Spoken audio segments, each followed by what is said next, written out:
Olá, queridos irmãos, a paz do Senhor Jesus. Que bom que nós estamos aqui para mais uma pré-aula da nossa escola bíblica. Que bom que Cristo, nosso Senhor e Salvador, Ele tem nos concedido mais esta oportunidade para estarmos aqui passando para você, querido aluno, professor, superintendente, todos aqueles que amam estudar a Palavra de Deus, mais alguns comentários das nossas escolas bíblicas. Eu sou o professor Márcio, membro da Assembleia de Deus Ministério e Missão em Parauapebas, no Pará, e nós publicamos neste canal uma série de estudos bíblicos para a edificação do povo de Deus. Portanto, já convido a você que não é inscrito, se inscreva, curta, compartilhe, faça com que a Palavra de Deus possa alcançar mais vidas. Nesta oportunidade, nós publicaremos aqui a lição número 2 da classe de juvenis, a qual tem como tema Avivamento nas Escrituras Sagradas. Entenderemos melhor a respeito dos avivamentos que aconteceram dentro das Sagradas Escrituras. Tiraremos exemplos das Sagradas Escrituras que atestam e comprovam o que é feito após, qual é o efeito que faz um verdadeiro avivamento vindo da parte de Deus. Nesta lição, o quarto trimestre de 2020, nós estamos estudando o avivamento para a juventude. E como eu falei na primeira lição, que em se tratar de avivamento, ele enquadra todos os tipos de pessoas, crianças, adolescentes, jovens, adultos, ou seja, é um tema que merece ter uma atenção especial por toda classe de pessoas, tá bom? Então nós estamos estudando aqui sobre o avivamento nas Sagradas Escrituras e o texto principal dessa lição está em Salmos capítulo 119, versículo 40, que diz: Eis que tenho desejado os teus preceitos, vivifica-me por tua justiça. Nós veremos nas Sagradas Escrituras vários termos em se tratar do avivamento. A palavra avivamento, especificamente avivamento, nós não encontraremos nas Sagradas Escrituras, mas termos como vivifica-me, ou avivar, ou então avivar, ou então aquele que estava morto e reviveu. Nós encontraremos esses termos nas Sagradas Escrituras, demonstrando assim que está acontecendo neste momento um avivamento, né, que vem do verbo avivar, que significa estar vivo, movimentando, estar novamente ativo para as coisas do Senhor. O sintetizando dessa lição vai dizer o seguinte: a lição de hoje lembra-nos o sola escritura, somente as escrituras, princípio da reforma protestante que afirma a suprema autoridade das escrituras em matéria de fé, de vida e de doutrina. Ou seja, nós estamos relembrando aqui agora a reforma protestante, a qual foi como seu principal autor Martinho Lutero, que o objetivo da reforma protestante é ter somente a Bíblia como a sua única regra de fé e prática. Inclusive isto está na nossa declaração de fé das Assembleias de Deus no Brasil. A Bíblia deve ser a nossa única regra de fé e prática. Nós não devemos ter outro livro inspirado por Deus a não ser a Bíblia Sagrada. Este princípio é um princípio que originou a reforma protestante. Sola Escritura, somente as Escrituras que nos mostram a vontade de Deus para com toda a humanidade.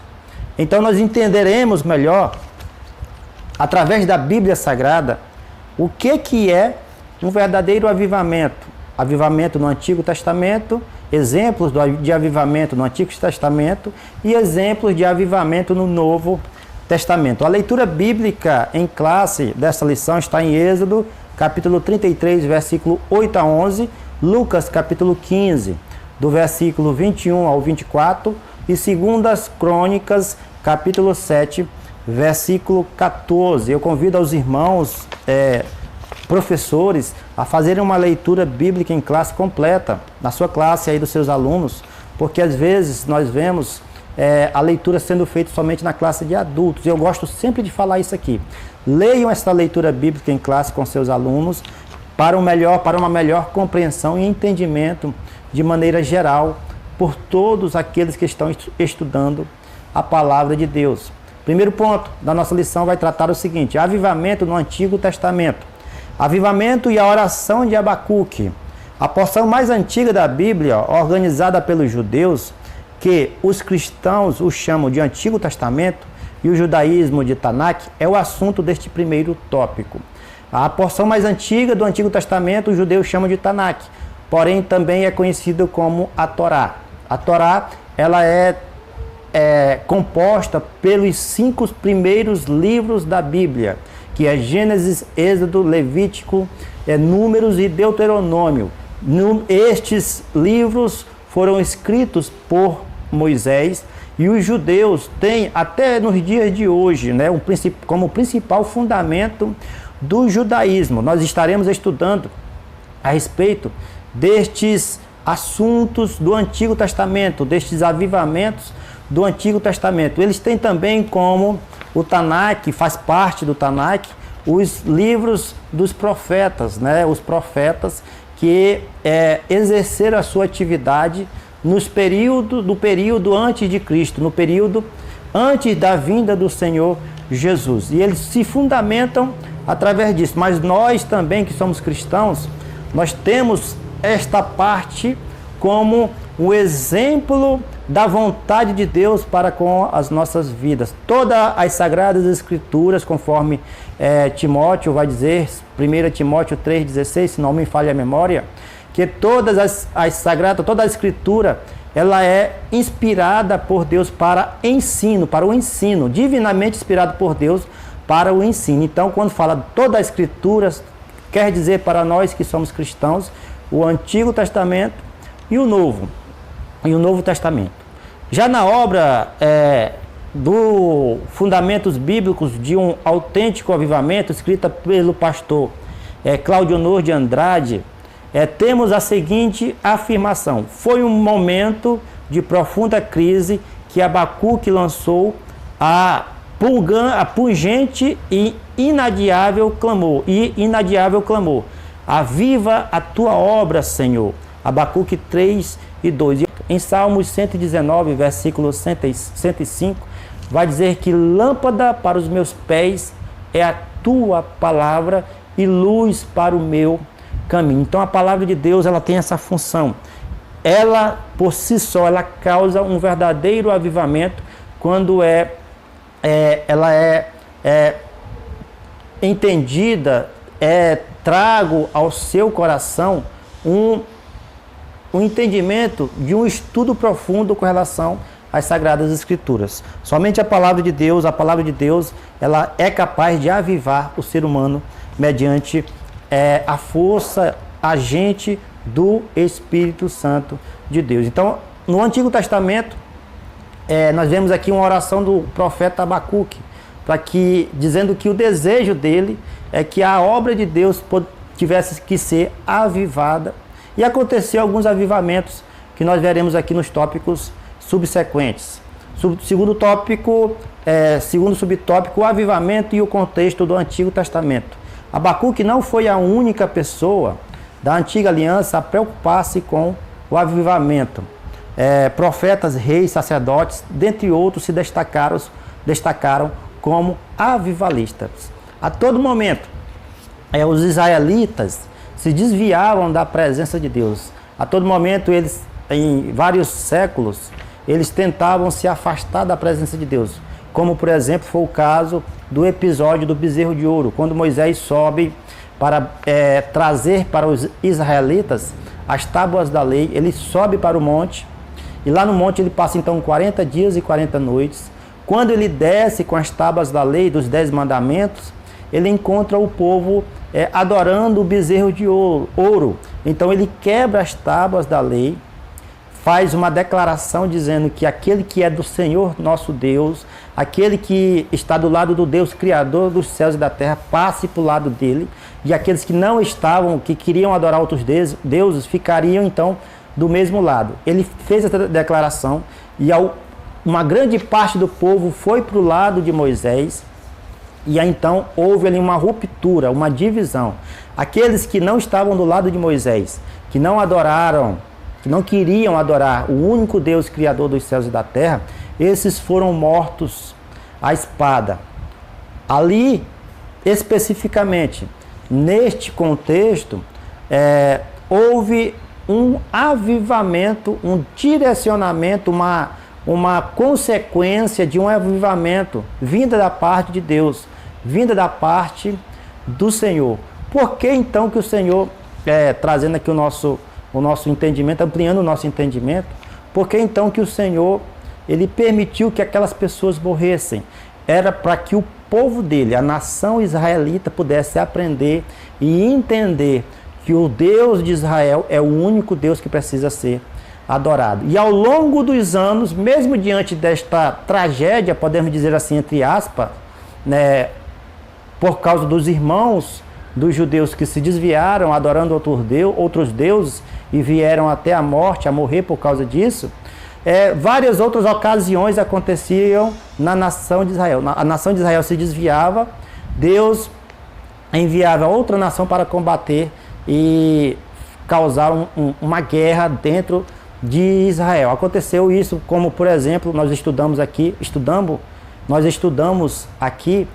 no trimestre passado, na turma de adultos, na lição de adultos, que a nação de Israel foi levada para o cativeiro babilônico e eles passaram lá 70 anos cativos por causa da desobediência ao Senhor, por causa que eles estavam novamente praticando a idolatria. E por causa disso o Senhor castiga, por causa disso o Senhor corrige e disciplina, mostrando o seu amor verdadeiro para com o povo de Deus. Aquele que recebe a disciplina do Senhor, o Senhor demonstra que é amor para com aquela pessoa. É melhor receber disciplina do que receber a ira do nosso Deus, porque não há aquele que possa escapar da mão de um Deus irado. E quando ele demonstra amor, ele está demonstrando que ele ama o povo de Deus, ele quer e que as suas misericórdias estão sempre se renovando e a sua mão está estendida sobre aquele povo. Subtópico terceiro vai dizer o seguinte: as experiências de o avivamento do Antigo Testamento.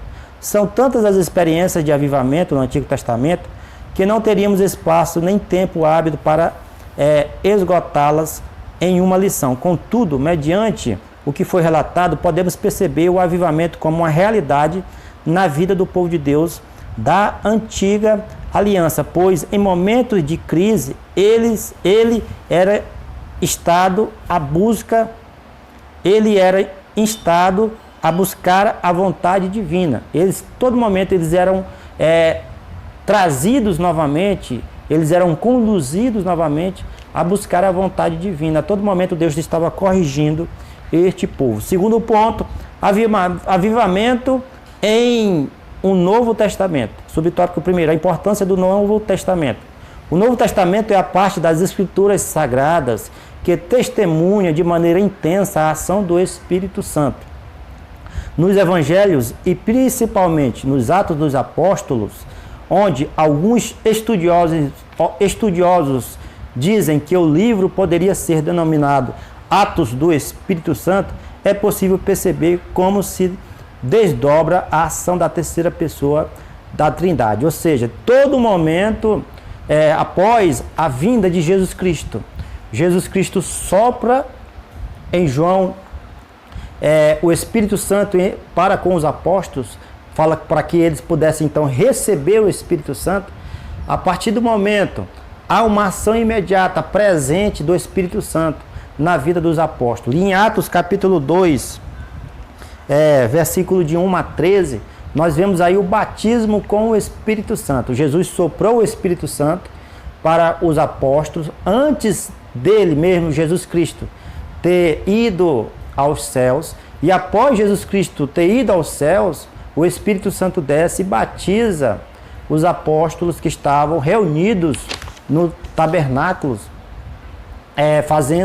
orando intensamente e buscando a Deus em oração. Eles recebem o batismo com o Espírito Santo, falam em línguas estranhas, vista sobre eles uma língua como de fogo em suas cabeças, e eles recebem então este revestimento de poder que é o batismo com o Espírito Santo. Então o Espírito Santo, ele está no nosso coração a partir do momento em que nós aceitamos a Cristo como nosso único e suficiente Salvador. O batismo com o Espírito Santo pode acontecer no momento da aceitação, no momento do batismo nas águas, ou posteriormente também pode acontecer com o que é denominado batismo com o Espírito Santo. Ou seja, é um revestimento de poder para que os cristãos possam atuar de maneira mais firme com relação ao Evangelho do nosso Senhor Jesus Cristo. Então, a Trindade, especificamente falando da pessoa do Espírito Santo, ela atuou de maneira mais forte no Novo Testamento. No Novo Testamento, o Espírito Santo, ele tem agido de maneira mais forte. Foi isto que o profeta Joel falou em Joel capítulo 2, versículo 28, que nos últimos dias o Espírito Santo seria derramado sobre toda a carne. E nós estamos vivendo os últimos dias nesta terra, meus queridos amigos, irmãos, professores, alunos. Os últimos dias desta terra está sendo vivido por nós. E nós estamos então recebendo a cada momento a plenitude do poder do Espírito Santo em nossas vidas para atuar, pregar a palavra de Deus com mais veemência, com mais força, com uma amplitude, com uma dimensão maior, com uma área maior, com um objetivo maior, que é glorificar o nome santo de Jesus Cristo. Segundo subtópico, o papel do Espírito Santo. Em busca de relatos sobre o avivamento no Novo Testamento, o Espírito Santo é a pessoa divina que a Bíblia destaca. O evento clássico do Pentecoste e a sua extraordinária apresentação foi um exemplo deste evento, ou seja, aquilo que eu acabei de falar agora há pouco. Este exemplo traz ao nosso conhecimento que nós somos a cada dia revestidos com este poder que nos influencia. O apóstolo Pedro, antes de receber o batismo com o Espírito Santo, só um exemplo que eu estou dando aqui para os alunos, os professores também quiserem aplicar isso em sua sala de aula. O apóstolo Pedro, antes de receber o batismo com o Espírito Santo, ele só tinha o Espírito Santo em sua vida. Jesus soprou o Espírito Santo em sua vida. Mas ele negou a Jesus após Jesus Cristo for preso. Quando Jesus Cristo foi preso. Depois que ele recebeu o batismo com o Espírito Santo, ele se levantou por 2 vezes, pregou para várias nações que estavam ali em Jerusalém. E a primeira pregação, 3.000 almas foram salvas. A segunda pregação, 5.000 almas foram salvas. Ele se levantou com autoridade após este evento aqui, do batismo do Espírito Santo. Vocês vão ver nos textos subsequentes que ele se levanta com autoridade, sem medo nenhum. O medo que ele tinha outrora, antes de Jesus Cristo ser preso, ele, depois que Jesus Cristo subiu aos céus e recebe o batismo, e ele recebe o batismo, ele prega com autoridade, e então a manifestação da glória de Deus, através de salvação de almas, é feita naquele lugar. Subtópico 3º, o caráter restaurador do ministério do Filho. Neste tópico também destacamos o texto de Lucas, capítulo 15, versículo 11 e 32. Aqui, Deus é apresentado como um pai que espera ansiosamente pela volta de seu filho. Ao receber o filho que se havia perdido, o pai afirma: este teu irmão estava morto e reviveu. É aquela expressão que eu citei no início da nossa pré-aula aqui, que a palavra de Deus nos fala aqui. Aquele filho que estava morto, ele reviveu. Aqui é a parábola do filho pródigo, né? Quem já lê essa parábola está na nossa leitura bíblica em classe, onde o filho pródigo, ele pede para o seu pai todos os bens que ele tinha, todo o seu patrimônio, e vai para uma terra longínqua, uma terra distante. Nesta terra ele vive como uma pessoa que não tem preocupação em economizar, como uma pessoa que não tem um bom senso de pensar no seu futuro e gasta todo aquele dinheiro, todo o dinheiro da herança. E quando ele gasta tudo, ele se vê miserável, sem condições de comprar até mesmo um alimento. E a palavra de Deus vai nos dizer que ele então começa a trabalhar com porcos, a servir porcos, né? Entregar comida para porcos, a cuidar de porcos. E quando ele está fazendo isso, a palavra de Deus vai nos dizer que ele sente desejo em seu coração em comer as bolotas, né? E comer o alimento dos porcos. Aquilo que os porcos estavam comendo, ele sente desejo. Então ele cai em si, né? E pensa em seu pai, nos servos do seu pai, em toda a propriedade que seu pai tem, no banquete, nos alimentos que ele tinha quando ele estava com seu pai. Então ele fala em seu coração: voltarei para a casa do meu pai e pedirei perdão a ele. E aí ele voltou, chegando lá, ele diz o seguinte, é o que está escrito aqui na nossa leitura bíblica em classe. Versículo 21 de Lucas, capítulo 15. E o filho lhe disse: Pai, pequei contra o céu e perante ti, e já não sou digno de ser chamado filho. Então o filho reconhece o arrependimento, ele se arrepende naquele exato momento e volta para a casa do seu pai. E seu pai fala estas palavras: porque meu filho, trazei um bezerro cevado, matai-vos e comamo-nos e alegramo-nos com ele. 24, versículo 24. Porque este meu filho estava morto e reviveu, tinha se perdido e foi achado, e começaram a se alegrar-se. Ou seja, o pai daquele garoto reconheceu que ele, voltando para a casa dele, ele estava novamente protegido pelo seu pai. E a expressão pai aqui nesta parábola é o nosso Deus. E o filho que está perdido, são todos aqueles que não querem saber dos caminhos do Senhor. São todos aqueles que não querem caminhar junto, em aprender, em conhecer a cada dia o nosso Deus.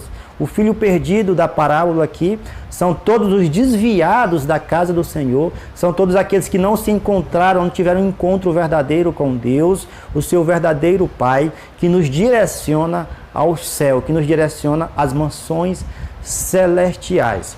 Então, que nós possamos aprender com exemplos das Sagradas Escrituras, que todas as vezes que acontece um avivamento, este avivamento verdadeiro, falando de avivamento verdadeiro, é um avivamento que nos faz pensar e ser direcionados novamente para os caminhos de Deus, para os caminhos do Senhor, a reviver espiritualmente, a ser vivo novamente espiritualmente, para estarmos sempre adorando aquele quem nos criou, o nosso Senhor. Porque toda alma que não esteja nesta terra adorando a Deus, verdadeiramente ela está morta espiritualmente. E a morte espiritualmente vai levar à morte física, e após a morte física, a morte eterna, que é totalmente passar toda a eternidade longe do Senhor. Eu falei sobre isso na primeira lição. Se você não assistiu a primeira lição, assista, que eu tenho certeza que vai ampliar o nosso entendimento com relação a estas coisas, tá bom? Queridos, eu espero que você tenha gostado dessa videoaula, deste momento de meditação, desses comentários que nós passamos aqui, tá? Na próxima lição nós estudaremos sobre os avivamentos que aconteceu na história da humanidade. Já saindo um pouco dos textos bíblicos, nós veremos alguns avivamentos que causaram mudança em toda a sociedade, como alguns pioneiros, alguns cristãos de antigamente, tá bom? Fiquem todos na paz, até a próxima aula, te espero na próxima aula. Se você gostou, curta, compartilhe, né? Faça com que este canal possa alcançar mais vidas e juntos aprendermos a estudar mais ainda a palavra do nosso Deus, tá bom? Fiquem todos na paz e até a próxima aula, se Cristo, o nosso Senhor Jesus, nos permitir.